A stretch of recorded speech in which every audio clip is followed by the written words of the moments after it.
এই গল্পটা নিয়ে আজও এই এলাকার মানুষেরা কথা বলে। কয়েক বছর আগে একজন যুবক নাকি একটা বাচ্চাকে বাঁচাতে গিয়ে ট্রেনের ধাক্কায় প্রাণ হারিয়েছিল।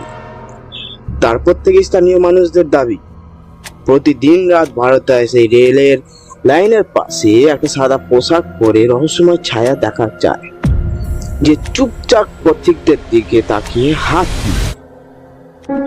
অনেকেই বলেছেন তারা ওই ছায়াকে অপেক্ষা করে তারা চলে যায়, যাওয়ার পর পিছনে পায়ের আওয়াজ শুনছে, কিন্তু ফিরিয়ে তাকিয়ে দেখেন সেখানে কেউ ছিল না। রেলেতে রাতে ডিউটিতে যারা কাজ করে কিছু কর্মীরা অদ্ভুত ফিসফিসের আওয়াজ ও ভয়ঙ্কর অনুভূতি করছে। এই ঘটনাটার কোনো প্যারানর্মাল প্রমাণ নেই, কিন্তু গল্পটা আজও এক প্রজন্ম থেকে আরেক প্রজন্মে ছড়িয়ে পড়েছে। তুমি কি রাত 12টার পাশে একা সেই রেল লাইনে হাঁটতে পারবে? কমেন্ট করে জানাও ইয়েস অথবা নো।